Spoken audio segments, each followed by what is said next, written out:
이제 오늘이 2024년 하반기 마지막 모임입니다. 그래서 오늘은 이제 성장한 교회들을 위한 지도로 그 뒷부분을 나가는 게 아니라 그동안 했던 부분을 간단하게 다시 돌아보면서 정리하고 마치려 합니다. 저희가 성장한 교회들을 위한 지도력의 1장부터 6장까지를 마쳤습니다. 이제 하반기에 사실 어느 정도 할 수 있을지 생각을 해봤었는데 그래도 절반 정도 대략 마치게 되었고, 자, 특별한 다른 뭐 더 중요한 게 나오지 않으면은 내년 상반기 때 가능하면은 7장부터 14장까지 마무리할 수 있기를 바랍니다. 물론 뭐 좀 더 살피고 싶은 다른 게 있어서 그걸 볼 수도 있겠지만 또 지금 상태로는 이걸 보는 것도 유익할 것 같습니다. 그래서 이제 디도서, 이제 제가 여름에 이 디도서 본문을 설교하기도 했습니다. 디도서 이제 여름 수련을 앞두고 또 이 본문들을 설교했었는데, 또 이 디도서에 나오는 게 도대체 무엇이냐, 결국 무엇일까 생각을 해보면은 결국 디도라는 한 인물에게 이제 말하는 것 같지만 결국 그게 그냥 단순히 함의 영적인 아버지가 영적인 자녀와 같은 사람의 우려에서, 걱정에서, 격려해서 뭐 이것만이 아니라 결국은 하나님의 교회를 세워나가는 무엇이 필요한가, 또 그것이 어떻게 세워져 가야 되고, 또 그 교회의 구성원들에게 각각 어떤 소명들이 주어져 있는가라는 내용들이었습니다. 그래서 이제 먼저 나오는 부분들은 결국 디도도 그러했고 바울도 그러했고 오늘날 목회자도 그러했고 그 강단에 선포돼야 되는 결국 내가 하나님의 종이고 주님의 사도로서, 즉 이제 주님께서 보내신 자로서 하나님의 말씀 선포해야 된다라는 게 가장 먼저 전해졌고, 또 그리고 결국 그레데의 사회 속, 오늘날도 사실 어떤 면에서는 유사한 점이 많이 있죠. 그레데가 그 당시에 어떤 평판을 들었는지 잘 생각해 본다면, 물론 이 그레데만 그랬던 것도 아닙니다. 여러분들이 뭐 신약 시대 뭐 다른 로마의 도시들을 보면 아시겠지만 어떤 면에서 오늘날과 굉장히 유사한 면도 많이 있었습니다. 옛날에는 사람들이 좀 더 선하지 않았을까, 좀 더 낫지 않았을까, 그래도 좀 더 절제하지 않았을까, 이런 생각을 하기 쉬운데 사실은 그게 방향성만 다를 뿐이지, 또 그때는 그때대로 사람들이 향락을 즐기고 또 어떤 면에서 오늘날보다 더 악한 면도 많이 보이고 이랬던 시대죠. 그런데 이제 우리가 생각해봐야 되는 건 결국 그 시대의 사람으로 살아가고 그 시대의 신자로 살아간다는 것은 끊임없이 우리가 신자라고 하더라도 뭐 따로 완전히 고립된 곳에서 신자들만 모여서 신자들만의 공동체를 만들며 살아가는 게 아니라 각자의 자리에서 삶을 살아가며 또 이제 주일 하나님께 예배하기 위해 모이는 거기 때문에 계속해서 사회와 영향을 주고받을 수밖에 없고, 또 그러다 보면은 자연스럽게 다른 교회들에도 그랬지만 그 사회의 생각이 교회 안에 스며들 수가 있다는 겁니다. 사회에서 뭐 이렇게 말하니까 계속해서 그런 사람들과 대화하다 보면 이 정도는 괜찮은 거 아닐까, 이런 생각을 하게 되기도 쉽고, 또 심지어 이 초대교회 같은 경우에는 대부분의 사람들이 원래 교회에 다니는 사람들, 즉 교회에서 자라나서 교회가 어떤 건지 배우고 또 우리가 믿음 삶이 어떤 건지 배우고 이런 사람들이 아니라 어떤 면에서는 믿음을 진리를 깨닫고 회심한 사람들, 그러니까 그 전에는 밖에 살던 사람, 즉 불신자들과 전혀 다를 바 없이 살아가던 사람들이 진리를 깨닫고 돌아온 사람들이라고 생각해 본다면은 그 과거의 모습을 끊어낸다는 게 얼마나 힘든 건지를 사실 우리는 생각해 보게 됩니다. 근데 그거는 오늘날의 우리도 여전히 마찬가지죠. 교회에서 태어났다 하더라도 우리가 정말 세상과 완전히 다른 모습을 칼로 잘라가지고 살아갈 수 있냐, 살아갈 수 있냐, 우리가 정말 온전하게 거룩하게 살 수 있냐 하면 결국 그럴 수 없다는 것은 분명합니다. 그럼에도 불구하고 바울은 디도를 통해서 그레데의 교인들이 여전히 그 길을 나아가야 된다. 우리가 이 땅에서 온전함을 이룰 수 없음을 알지만 그럼에도 그 길을 나아가야 될 소명이 주어졌다는 것을 알려줍니다. 그레데 사람들 세상 즐기며 잘 사는 사람들이었습니다. 뭐 남들이 뭘 하건 간에 나름대로 풍요도 즐기고 나름대로 거짓말도 하고 나름대로 탐욕도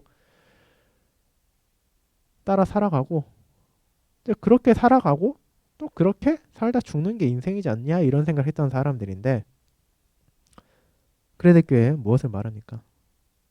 디도를 통해 먼저 장로들을 세워야 된다. 아무리 디도가 훌륭하고 디도가 헌신적이라 하더라도 디도 혼자서 그레데 모든 성도들을 돌볼 수도 없고 말씀을 전할 수도 없다는 게 명확했기 때문에 이제 그레데 섬이 전에 말씀드렸지만 우리가 생각하는 작은 마을 정도가 아니라 큰 섬이었다는 것을 말씀드렸었죠. 혼자서 아무리 열심히 다닌다 하더라도 그 당시에 지금 초대교회 시절을 기준으로 봤을 때만 해도 그 당시 20개 정도의 도시가 있었던 걸로 추정이 되는데 아무리 디도가 뭐 열심히 달려가면서 뭐 설교를 하고 뛰어가서 또 설교를 하고 한다 하더라도 어떻게 그 설교를 다 할 수 있겠습니까? 그걸. 그래서 그 짐을 같이 짊어질 가르치는 장로들과 또 다스리는 장로들이 필요하다. 그럼 그 사람들은 어떠한 사람들이 되어야 되느냐? 당연히 거룩한 사람이 되어야 된다. 여전히 세상처럼 살아가는 사람이 되어서 안 된다. 그리고 그런 사람들이 장로로 세워져야 되지만 그러면 장로만 그렇게 하면 되냐? 절대 그런 게 아닌 게 결국 그 장로들이 바른 교훈으로 권면하고 또 거슬러 말하자면 책망함을 통해서 교회의 모든 구성원들이 그들과 함께 주님을 향한 삶을 살아가야 된다라는 게 이제 디도서 2장에 이어서 나오죠. 그러니까 교회에 목사 있고 뭐 장로나 집사 좀 특별하게 거룩한 사람들 신실한 사람들 세우면 우리는 그냥 적당히 살아도 되냐? 결코 그렇지 않다는 겁니다. 디도가 바른 교훈에 합당한 것을 끊임없이 말함으로써 해야 되는 것은 늙은 남자는 절제하고 경건하고 신중하고 믿음과 사랑과 인내하며 온전하게 돼야 되고 늙은 여자는 행실이 거룩하고 모함하지 말며 술에 종이 되지 않고 선한 것을 가르치는 자들이 되고 젊은 여자들을 교훈해야 되고 젊은 여자는 남편과 자녀를 사랑하고 신중하고 순전하며 집안일을 하며 선하며 남편에게 복종해야 되고 남자들은 젊은 남자대로 선한 일에 본을 따라서 단정함과 교훈에 부패하지 아니함과 책망할 것도 없고 바른 말을 하게 해야 되고 심지어 종들까지도 세상의 종들과 다른 모습을 보여야 된다. 그러니까 교회의 구성원은 누구 하나도 빠져나갈 틈이 없는 거죠. 늙은 남자는 늙은 남자들, 늙은 여자는 늙은 여자들, 젊은 남자는 젊은 남자, 젊은 여자는 젊은 여자들, 심지어 그 당시에는 사실상 재산 취급받았던 종들까지도 너희도 교회에서 그 역할을 해야 된다. 너희가 교회에서 거룩함을 보여야 된다. 그 거룩함을 세상에 드러내야 된다라고 말하고 있는 겁니다.